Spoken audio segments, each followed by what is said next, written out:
हरियाणा के परिवहन व खनन मंत्री मूलचंद शर्मा जी हमारे साथ मौजूद हैं, बातचीत करेंगे इनसे। शर्मा जी, जिस प्रकार से रोडवेज की बसें पूरे राज्यों में नहीं चल रही थी, अब ताज़ा स्थिति क्या है? कुछ राज्यों में जहाँ बंद थी चलनी शुरू हो गई या नहीं? अब धीरे धीरे बसों की हमने शुरुआत की। जो अक्टूबर में सितंबर में बसों की जो बेड़ा था, संख्या बहुत कम थी, लोग निकल रहे थे। अब धीरे धीरे हमारी 2100 के करीब बसें रोड पे हैं। और कल से हमने कहा कि जितने भी किलोमीटर स्कीम की बसें सभी सड़क पे उतारेंगे। और क्या है कि अब लोग, शादियां खुल गई हैं, लॉकडाउन भी सब खुल चुका, ओपन हो चुका है।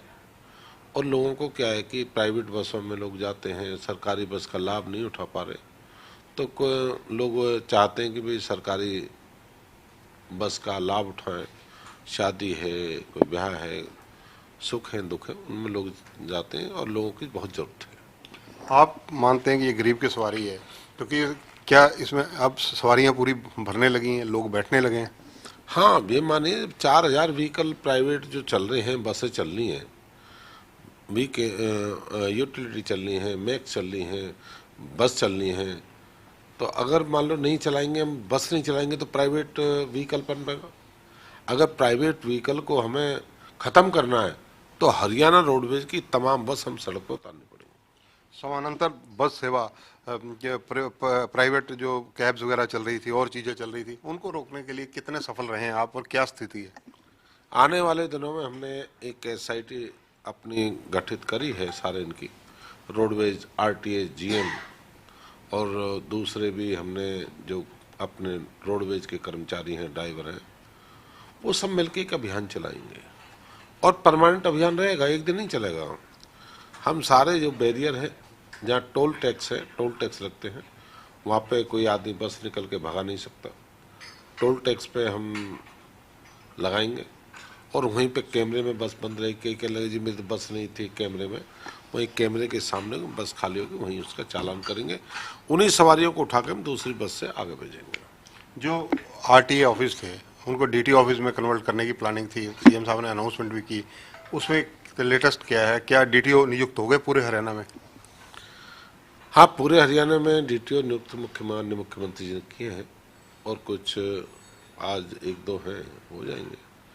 पर सभी लोग, जो 1 महीना हो चुका, सभी अधिकारी मिलके, हम सब मिलके जो अवैध जो व्हीकल है, जो सड़क पे है, जो सरकार को जो चूना लगा रहे हैं, आधे इनके इंश्योरेंस नहीं है, बिना टैक्स के हैं, कोई गाड़ियाँ पास गाड़ी नहीं है, तो इन सबको हम मिलके, जितनी जो प्राइवेट व्हीकल है, सबको बंद करेंगे।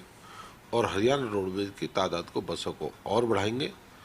और नई उस बस की जरूरत है, और नई बस हम जल्दी से जल्दी बेड़े बुलाएंगे। आपके परिवहन विभाग में आईएएस अधिकारी की जगह आईपीएस अधिकारी को उच्च पद पर तैनाती दी गई है, इसका प्रयोग कितना सफल आपको लगता है रहेगा? मैं सरकार में पहली बार वजीर बना हूँ, और मेरे तो आईएएस आईपीएस दोनों बराबर हैं। जो प्रयोग है, अब देखूंगा आईएएस का क्या, आईएएस का भी देखा है, अब आईपीएस आया उसका भी देखूंगा। दोनों में अंतर तो पता लगेगा ना भाई। आईएएस पहले था, अब आईपीएस है, इनमें क्या, दूसरों में क्या फ़र्क मिलेगा, काम में क्या फ़र्क मिलेगा, क्या टारगेट रहेगा, किस तरह का उनका सोच विचारधारा रहेगी। हम सब मिलकर अब करेंगे काम, कि मुझे आईएएस के साथ भी काम करने का है, पुलिस के साथ, आईपीएस के साथ भी काम है। और मेरे महकमे में तो ये मान के चलिए, कम से कम पुलिस का महकमा भी, आरटीएम पुलिस का महकमा है, एसीएस में है, माइनिंग में है, तो मेरे महकमे पुलिस से मुझे दोनों का इस तरह का लाभ मिलेगा कि आईपीएस लॉबी का भी, आईएएस लॉबी का भी, एससीएस लॉबी का भी, जो सब मेरे महकमे में। क्योंकि खनन विभाग, आपने खुद भी जिक्र किया, पहले आईपीएस अधिकारी ही उसमें तैनात है, तो वो प्रयोग कितना सफल रहा? खनन विभाग की क्या पोजीशन है? ये कोई जो माइनिंग है और जो ट्रांसपोर्ट है, ये एक ऐसा महकमा है जिसमें लोगों से हमें मंडी में माल बेचना है। अब माइनिंग है, माइनिंग तो क्या है कि हमें जितना माइनिंग की दुकानदारी करेंगे उतनी ही बाजार में मंडी माल गिरेंगे। और इसमें तो हमें ऐसा होना चाहिए जैसे वाइन जो एक्साइज वाले हैं, जैसे एक्साइज वाले देखते हैं भाई हमारी एक्साइज से कमाई कैसे होगी। हमें उस कॉर्नर पर काम करना पड़ेगा माइनिंग पे, कि माइनिंग के लोग भी दुखी ना हो, माइनिंग भी परेशानी ना हो और लोगों को ज़्यादा से ज़्यादा माइनिंग का लाभ मिले। और उसमें क्या है कि हम ये मान कर नहीं चले भाई माइनिंग को, ये तो हम व्यापारी हैं भाई, हम काम कर रहे हैं, लोगों को माइनिंग ले रहे हैं, लोगों को दे रहे हैं।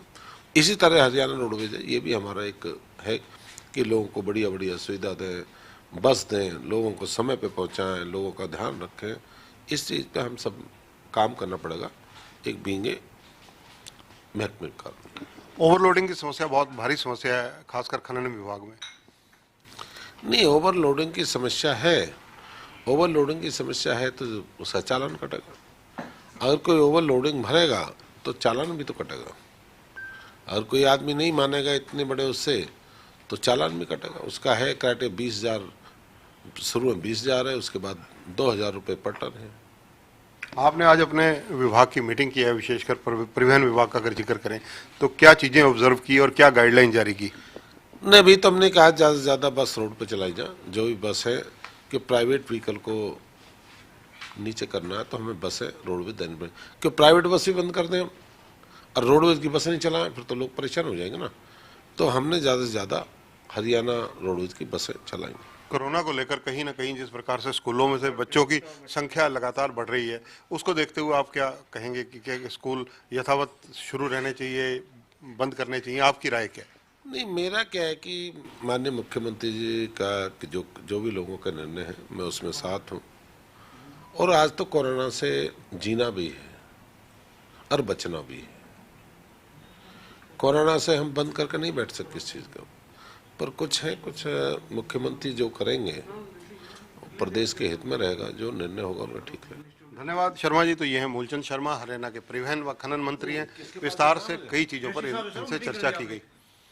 कैमरामैन सुनील के साथ चंद्रशेखर धरनी, पंजाब केसरी टीवी, चंडीगढ़।